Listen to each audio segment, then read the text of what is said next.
Miércoles 3 de abril de 2013. Asunto.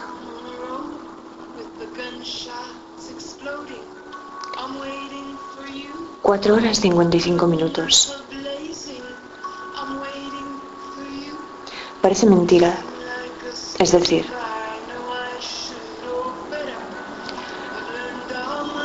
en la primera parte del seminario de Hegel,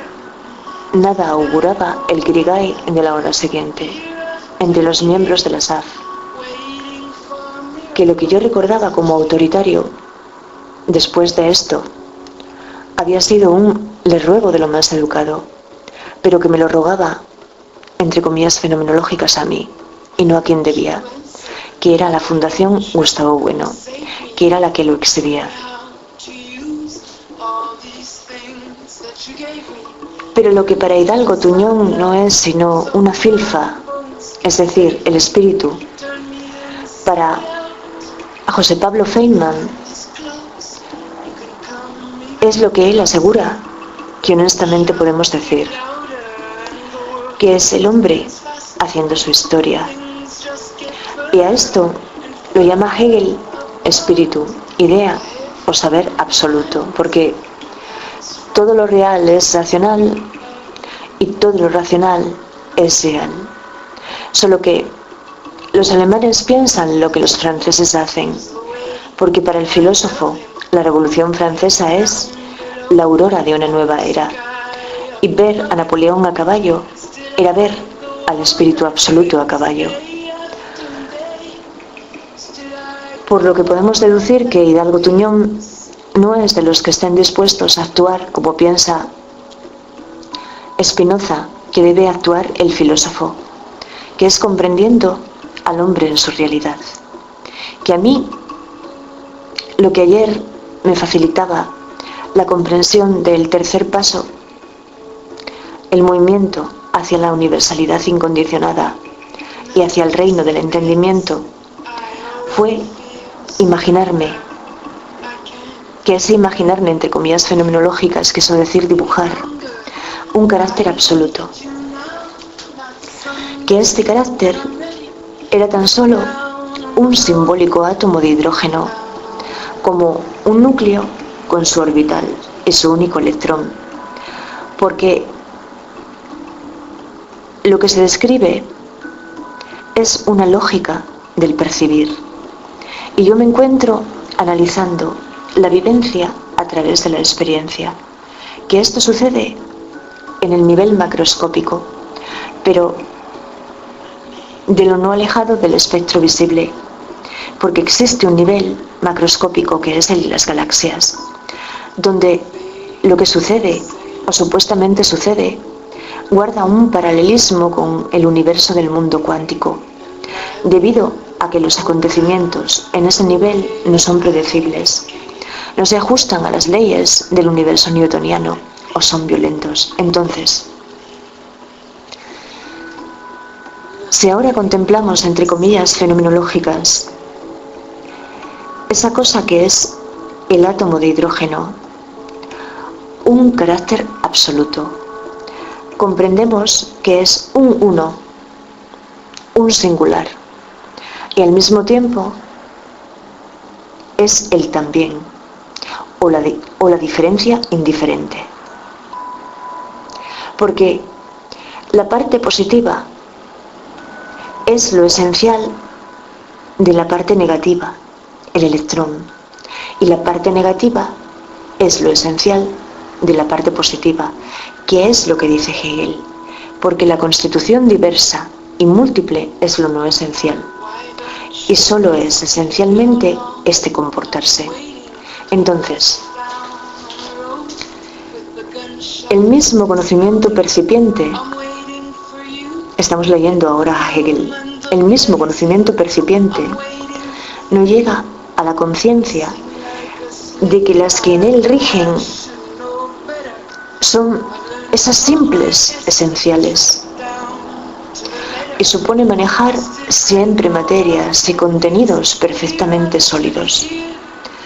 Del mismo modo que la certeza sensible ignora que su esencia es la abstracción vacía del ser puro. La certeza sensible, ahora ya no leemos a Hegel. La certeza sensible, que es lo más inmediato a la necesidad.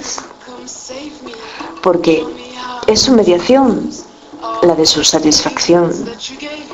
Que necesidad es tanto engullir como dormir, o al menos en mi caso. Pero no deja de ser menos necesidad un falo, a pesar de que yo me consuele de su ausencia con mi fantasía. Que el falo es un universal para la hembra mamífera, al menos pienso que sí. Pero pienso en lo que sé porque es lo que me han hecho saber, que hasta las elefantas se consuelan cuando no son todos los machos del territorio los que hacen uso de su necesidad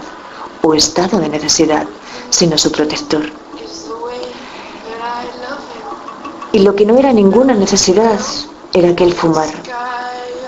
Los dos allí, Rafa Dueñas y yo, en presencia de mi amiga que no quiso beber, a pesar de que yo le ofrecí el contenido que aún quedaba en mi vaso porque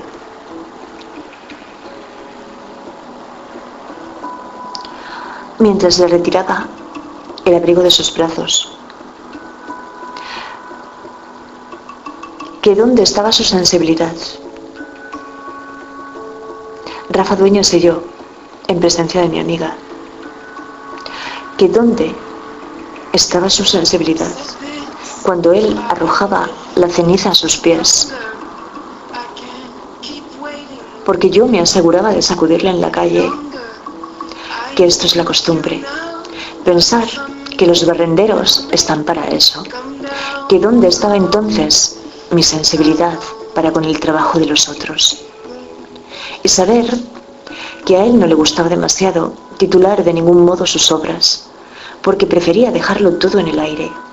y saber que más allá de sus pinturas eróticas, lo que más me había llamado la atención, lo que me había parecido el estallido de colores del espíritu del bosque,